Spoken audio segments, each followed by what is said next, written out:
Anjungan 1. Sepotong senja bersama Ete Minah.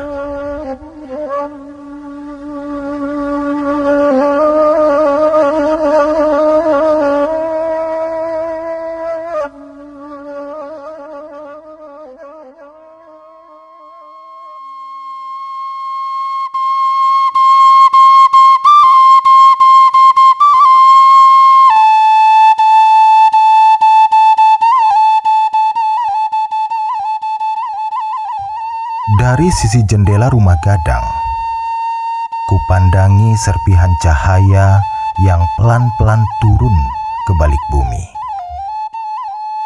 Kuperhatikan warna kuning di ufuk barat perlahan berubah menjadi merah. Hingga akhirnya, rona merah di ufuk barat itu mulai menjadi latar bagi gonjong yang menusuk ke langit. Sepertinya Tuhan sedang melukis langit menjadi begitu indah senja itu. Barangkali melalui lukisan yang Dia buat, Tuhan ingin memberitahuku bahwa si tenggang lapa di halaman sedang bersanding dengan mega senja di ujung langit. Mereka sedang bersanding dalam suasana yang indah. Atau barangkali melalui lukisan yang tampak eksotis itu, Tuhan sedang membujukku agar segera kembali padanya, bersujud di kala senja menjelang. Entahlah, bisa saja begitu. Seperti biasanya, beberapa gerombolan kelelawar mulai melintasi atap rumah gadangku. Mereka terbiasa mencari rezeki setelah matahari selesai dengan tugas rutinnya. Seirama dengan makhluk senja itu, sayup-sayup, suara jangkrik pun mulai meramaikan suasana menuju malam. Seperti sebuah ritual, di dalam parak di samping rumah, para jangkrik selalu bernyanyi menyambut malam tiba. Setengah jam lamanya aku menyaksikan itu semua. Tak lama berselang, suara azan dari sebuah surau di tengah kampung bergema menyeruak senja. Langgam semesta itu pun menjadi pertanda bahwa siang telah berganti malam.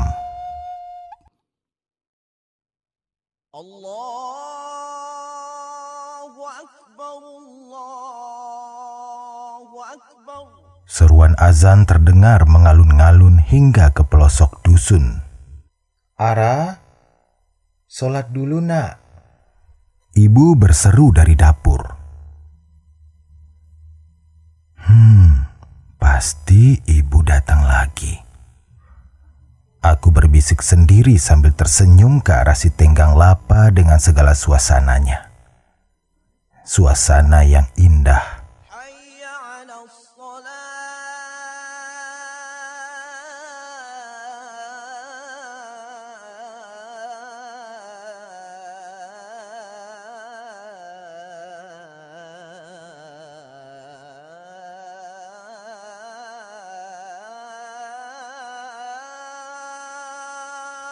Sang muazin terus mendayu-dayu.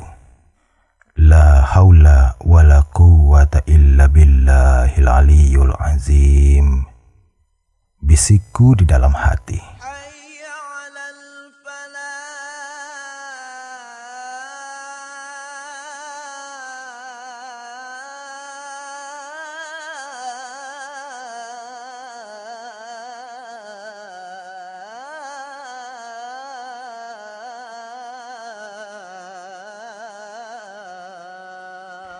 Terdengar semakin indah panggilan itu.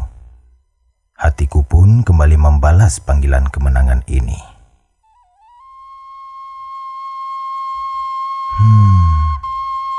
Elok nian suara Mak Malin Safri ini. Lantunan azannya membuat senjaku semakin indah saja. Bisikku lagi. Aku tahu yang azan itu adalah Mak Malin Safri, saudara dekat ibu dari garis keturunan berbeda kakek. Rumahnya di dekat surau di tepi Pincuran. Dia sangat taat beribadah. Tapi sayang adiknya, Mak Sutan Sampono, malah sangat jarang datang ke surau itu. Kata ibu, dua orang itu sangat berbeda bumi dan langit. Mak Sutan Sampono yang rumahnya bersebelahan dengan surau malah tidak begitu antusias untuk sholat berjamaah. Oh, jangankan berjamaah, sendiri pun sepertinya tidak. Anak gadis jangan melamun. Sudah azan dari tadi, masih saja duduk di depan jendela. Ayo sana sembahyang dulu. Benar saja. Ibu ternyata datang lagi menepuk pundakku. Dan itu pertanda aku harus segera ambil mukena lalu turun rumah menuju surau. Iya Bu, aku menjawab singkat. Aku beranjak menuju kamar. Segera kuraih kumpalan sajadah dan aku bergegas turun tangga. Nak, ibu titip bungkusan ini ke Mak Sutan. Selesai sholat nanti, tolong diantarkan ke rumah beliau. Ibu tiba-tiba kembali memanggilku. Apa ini Bu? Tanyaku. Sudah, tak perlu Ara tahu. Nanti serahkan saja ke Mak Sutan. Ibu memotongku cepat. Kulihat-lihat itu seperti sebuah surat kecil yang dibungkus amplop berwarna putih. Saban hari, aku baru tahu bahwa titipan itu adalah surat pagang gadai yang sudah diperbarui. Nanti akan kuceritakan sawah siapa yang digadaikan itu. Aku pun segera ke surau. Menjadi masbuk untuk orang yang rumahnya berdekatan dengan surau rasanya tidak pas, kurang elok. Onde, talambe Ara, tegur Etek Minah di Pincuran sebelah. Iyo Tek, tadi kamano? Tampaknya Etek Minah mulai serius mendalami keterlambatanku senja itu. Kalau anak-anak muda sekarang istilahnya kepo. Nonton Tek. Nonton apa tuh? Etek Minah semakin serius. Kalilawa kalua sarang Tek, jawabku singkat. Harapannya ingin membuat beliau berhenti bertanya. Ndeh, kalilawanya banyak. Ternyata Tek Minah makin menjadi-jadi. Iyo Tek, mungkin kalilawa tu basamu familinyo kalua sarang mencari makan. Aku putuskan memberi jawaban lugas. Bukan apa-apa, imam telah mulai takbir. Kupikir sudah cukup wawancara eksklusif di Pincurannya. Setelah membasuh kedua tangan dengan air wudhu, ku percepat mengusap kepala dan telinga. Aku berharap tidak ada pertanyaan tambahan lagi. Kalilawa badun sanak pulo yora. Rupanya Tek Minah tak menangkap sinyalku. Iyo Tek, mereka badun sana. Kalau kalua sarang, basamo-samo, mencari makan, basamo-samo, dan kembali ke sarang pun basamo-samo. Bedanya, kalau kalilawa, kalua sarang mencari makan tiok sanjo, sedangkan kita keluar rumah mencari surau untuk sembahyang. Kuharap beliau puas dan berhenti bertanya lagi. Aku melompat dari pindayan Pincuran lalu bergegas menuju pintu surau. Sebuah surau tua beratap ijuk, dilengkapi dengan dinding papan yang mulai bolong di sana-sini, adalah tempatku sholat berjamaah sejak kecil. Terhitung tua memang, tapi surau itu lebih dari cukup untuk senantiasa mengingatkanku padanya, Zat yang Maha Suci yang telah memberiku nafas setiap hari. 20 menit lamanya batin dan ragaku berada di dalam surau itu. Kembali menghadapnya adalah obat paling ampuh bagi raga yang sudah letih, bagi jiwa yang mulai lelah. Keningku kembali merasakan keteduhan setelah tersungkur mencium sajadah. Lepas sudah segala penat hari itu. Selesai sholat, aku segera keluar surau tua itu. Tak disangka, Etek Minah telah menungguku di luar.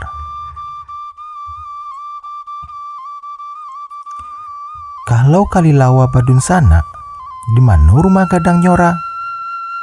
Ternyata Etek Minah belum puas dengan jawabanku sebelumnya. Sampai-sampai ia bersedia menungguku selesai sholat demi melanjutkan diskusi bertopik Kalilawa. Kalilawa tuh punya banyak rumah gadang, Teh. Di kampungku ada banyak rumah gadang dan menjadi rumah gadang Kalilawa. Aku menjelaskan singkat. Oh, baik tuh Yora. Di masa Jo tuh. Etek Minah semakin berbinar-binar, meski sebetulnya aku ingin segera mengakhiri diskusi senja itu. Etek lihat sajalah tiap rumah gadang di kampungku. Di ate gonjongnya tuh banyak Kalilawa membuat sarang. Nah, itulah rumah gadang Kalilawa. Aku mempertegas jawaban dan berharap beliau mulai mengerti.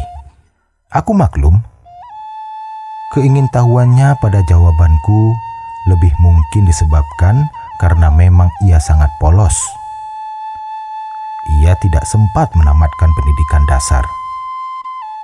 55 tahun umurnya tidak pernah mengecap ujian Eptanas, UAN, UNAS, ataupun UNASUAS, itu kalau ada. Itulah mengapa beliau tak pernah bisa berbahasa Indonesia.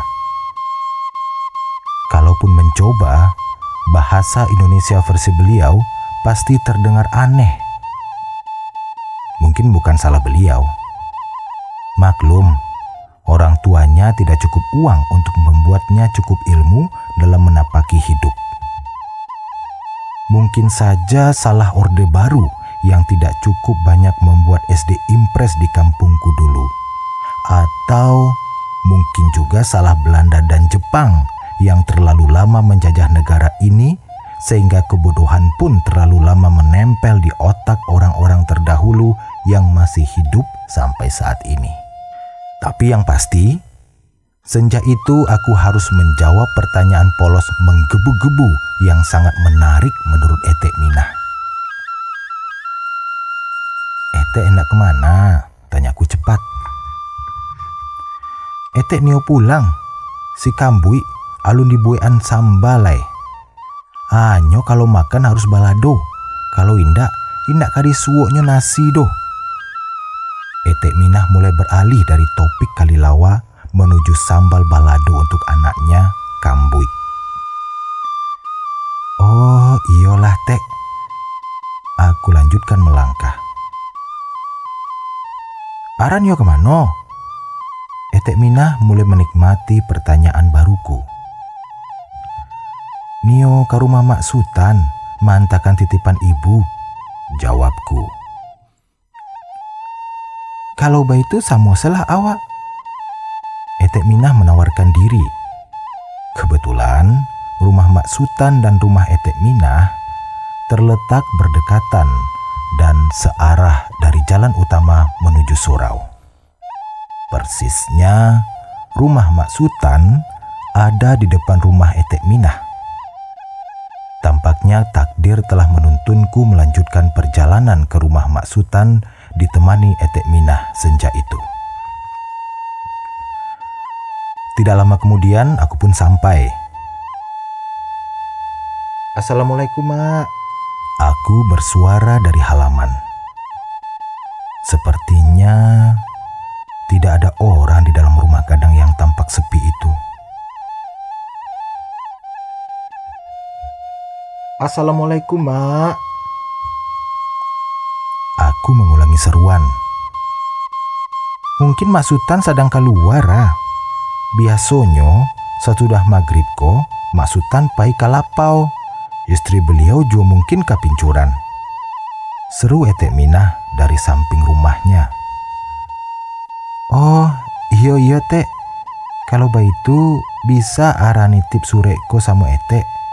Beko tolong barikan ke Mak Sutan, katakan saja dari ibu. Aku mendekati Etek Minah. Tangannya sibuk mengibas-ngibaskan cucian yang hendak dijemur di belakang rumah. Oh, jadi beko Etek sampeyan. Etek Minah mengambil surat yang aku berikan. Aku berbalik pulang. Kira-kira baru 10 langkah dari depan rumah Mak Sutan, tiba-tiba Etek Minah berseru memanggilku. Ara, Etek ala tahu di mana rumah gadang Kalilawatu. Serunya seperti senang sekali. Di dalam hati aku bergumam. Rupanya Tek Minah masih menyimpan misteri Kalilawa yang tadi dibahas di Pincuran. Topik yang menurutku sudah tuntas dibahas di jalan, tapi ternyata belum di kepala Tek Minah. Iya Tek, di mana tuh? Aku coba menjawab seperlunya. Iko di rumah gadang Mak Sutan. Tuh sebantako, di gonjongnya ada Kalilawa tabang keluar. Etek Minah tampak senang sekali dengan penemuan matanya itu. Sambil tersenyum sumringah, beliau memandang ke atap rumah gadang Mak Sutan.